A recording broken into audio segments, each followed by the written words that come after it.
All right, thanks for staying with us on Beyond 100 Days. We're still speaking on the president's speech with a focus on his promise for a new living wage for Nigerian workers. And we've been speaking with the public affairs analyst and the former president, Nigerian Gemma Business Group, Joe Femi-Dagunro.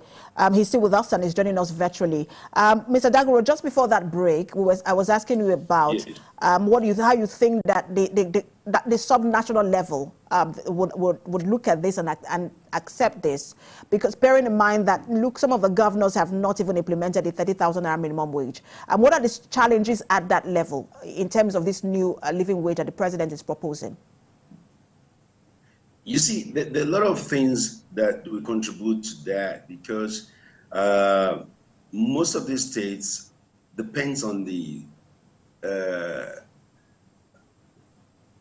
contributions made by Abuja, the federal, from the federal purse.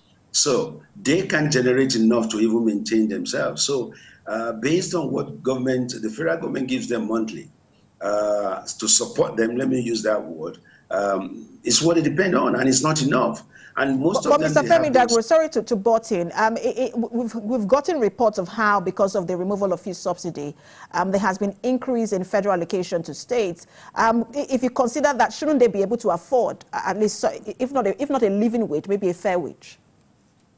Yeah, it should have been at least minimum wage. Let's take it from there, not poverty wage. But the point is this: we have the governance. The cost of governance is too high, and it's one of the things that the people, Nigerians, have been saying. Let's reduce the cost of governance. There's no point for a governor to have maybe 120 special assistants or 60 special assistants, senior special assistants, and all that. There's no point for some ministries to have SUVs, and at the same time you have high-loss pickups and all that. The cost of governance is too high and unnecessary, and wasteful spending. So, but then we still have to see how to manage that. I believe it's something we should be able to do, but unfortunately, we can't manage that. We can't do that for so many reasons. These governors will continue to give you, and there's nothing anybody can do. The president cannot force them to do anything because they are independent on their own, and the president can only do what he can do. The law does not allow the president to, put them under that pressure that you must pay. No. So the president can only do what he has to do according to the law. And it is quite disheartening to hear a governor say, look, I will not be able to pay the 30,000 naira minimum wage. When you look at, in light of what you just said, the fact that, look, the high cost of governance, and then with the cost of living today, it should be at least fair wage or minimum wage. But I also want to look at the issues or the demands of the Labour Congress. They are saying that before you even start a conversation on living wage or minimum wage, that all agreements between the Labour and the federal government, including the payment of the monthly 35,000 naira wage award to public servants in local government, state and federal services, must be implemented. They're also saying that a new minimum wage must be negotiated and implemented. That inflation, which is running at 28.20%, must be drastically reduced to the sub-Saharan African regional average of 9.4%. And there is a fourth one where they are also saying that it is unwise. Government at all levels should stop the unnecessary, economically unwise and unpatriotic tradition of taking loans, especially when they use this loan to buy, SUVs and all. How realistic are these demands coming from the organized labor? The organized labor will always come up with all their own demands in the interest of their members. These demands can be made, and it is now for the government or for states, local, and federal government to abide, negotiate, and execute whatever they have agreed upon. I think the issue is this: if you agree with anyone in life that, look, this is what the agreement is, and you sign it, you have to come up and be a man and make sure you execute the agreement. And if not, people will still be threatened with a strike and with so many things that we are not, it's not good for the economy, it's not good for this country. So what the labor is demanding for, if that is what they agreed, if that is what the agreement signed, The federal government, state government, and local government should be able to abide by it. And if they cannot, then there must be a reason. Dialogue before it gets to the situation whereby you paralyze the economy, you paralyze the works of the government. And another thing, the point you raised there is this. Not only the labor, the masses, the Nigerians, they feel that, listen, why should we borrow to buy cars? Why should we borrow to fund the lifestyle of these people? These people are our own people too. And I think they should be able, to see what the masses are going through. But it seems maybe, I don't know, we don't have this feeling for ourselves. So if Mr. President said, look, I feel your pain, I want to do this, why shouldn't all other members of the assemblies and wherever, they have the power to support him and make sure it works? This is collaboration. We should be able to collaborate with the president and say, listen, we understand. Those people in the state House of Assembly, in the local government, and at the federal level, the reps and the senators, to say, look, we understand this, we are ready. But whereby people increase their own benefits, increase their own allowances, and they're not ready to pay what they agreed upon.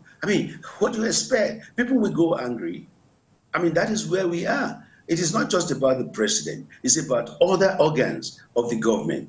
And that is what these organs, they have to support. They have to collaborate. It's not by saying, I assure you, I assure you. If you assure the people, practice what you say. Go ahead and support the government. Go ahead and support the president. Because he cannot do it alone. And that is what the masses are demanding. And I think what the masses are demanding is quite straightforward. It's quite straightforward. So we can move.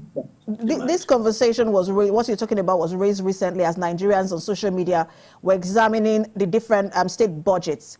And, they saw how it's for some items, it was just so high in terms of cost of governance. And they were wondering why, you would need billions of naira for this particular item just for feeding in a year. And for them, it was unrealistic. And then, that governor would say, I cannot pay minimum wage if you're already spending billions of naira, on your own welfare.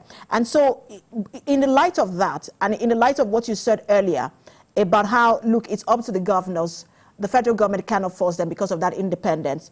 This demand coming from the organized labor saying that 35,000 naira wage award to public servants must be implemented at the state and local government level before a conversation on a new minimum wage. It would then look, maybe that new minimum wage will not be passed because that conversation would never be had because it doesn't look like the body language of the governors. They never even promised that 35,000 wage award in the first place. Yes, you see, that's what I'm saying. It's still the same thing. It seems as if most of us don't really take the labor so serious, and then it seems as if, well, the worst is they go on strike, and by the time 2 or 3 weeks they are tired, they'll go back to work. That's the kind of feeling that people have in mind, and it's just unfortunate. It's just unfortunate. I think we should be our brother's keepers, and we should be able to. Sometimes when you see people in this committee, they have committee meetings, they have peanuts, they have sweets, they have everywhere littered with biscuits and everything. You begin to wonder, what kind of society are we? And you see, they are talking, they are eating, why? And you have, you earmark money for such things, So can't we just, take off all these things, even if it's for 6 months, so that the people will know that you are part of us? It seems as if once you get there, you are no longer part of Nigeria. This is Nigeria. This is the sweat of the people. And you see, most times when they put the blame on the president, they know that it's not only the president, but because he is the president, he has to solve the problem. That's the issue. What else? You expect the senators to understand this. You expect the rep, the local governments and the councillors and everybody. It's so sad. And when people see this, look at in some local government, you have councillors who have never worked anywhere, who have never bought a car in their life. And then they get there, the next thing you see them driving, big cars all around. Then you wonder, so this thing is boiling in the minds of the people. So most of these kind of punches the government, the federal government or the president is receiving is not because of him as being Bola Ahmed Tinubu as the president. No, it's because of all other things from the local government to state and to other areas. So we have to begin to, tell ourselves the truth and possibly appeal to the minds of our people that, listen, this is not the time for this. This is not what we should do. We promised them. We'll say renew their hopes. Then if we renew their hope, is it what are we going to offer them? Let them begin to, breathe like what he said. The people should breathe, but they are not breathing. And that is what is concerning the people, that we are no longer breathing. So the president has a lot on his hand to do, honestly speaking. He has a lot to do. And that is why I said earlier in one of the interviews that the budget has to be performance-based. If you can't work with this government, if you can't bring up your performance from now on, please. And then we should be looking at the budgets of the states and the local government as well. What have they budgeted? Are they complying with it? This is not the job of Mr. President to do, but the citizens as well should be able to monitor what their local governments chairmen are doing and what their governors are doing. And they should be able to raise their voice, because it shouldn't be only the federal that we're raising their voice on. So we have to educate the people. And let's talk about, because you've talked about allowing the people breathe. I mean, we've not even talked about the private sector. That's a whole other conversation. There are people in the private sector who receive as low as 15,000, and it will be shocking to a lot of people. But there are people who receive that amount of money in these times where the cost of living is really high. Would the president have to make some concession? I know the VAT. I think it was the VAT on diesel that was removed earlier, in the light of the fuel subsidy, trying to cushion the effect. Does more need to be done to enable the private sector also live up or be able to pay that minimum wage? Basically, we have to engage the private sector, because if the gentleman who runs a company with about 4 or 5 people cannot even come up with a profit at the end of the month, he can afford to tell these 4 or 5 people and tell them, listen, go away, go back, because there's no law binding him to pay anything what he cannot even afford. I know a couple of friends that are shutting down. I know a gentleman who is even well known in this society. He's over 80. And he said it's so painful that he has to close down his business by February. That what he has labored all his life to do for something years, he has to shut it down. So you have a lot of stories like that. So I think the federal government, they have to engage the private sector. Honestly speaking, not only the giant ones. We are not talking about the trillion naira making organizations. They have to look at the small and medium scale entrepreneurs as well. When they say they are going to give loans, they are going to improve and they are going to do a lot of things. Incentives have not been given to most of these small and medium scale entrepreneurs. So the incentives in terms of taxes. And lately, when I had that, they are going to, if you don't pay a certain amount of money, maybe the annual returns, you are going to close the companies, you are going to deregister them. I said, that is not the way. You don't deregister them. Maybe you just give them a flat rate, maybe 3,000 or 5,000. I guess that speaks to the harmonization of policies, because the president is saying one thing on one hand in terms of macroeconomic stability, and then, his appointees are saying something different. We hope that there is that harmonization of policies across board. Thank you so much for talking to us, public affairs analyst and former president, Nigerian German Business Group, Femi-Dagunro. Thank you so much for your time. I appreciate it.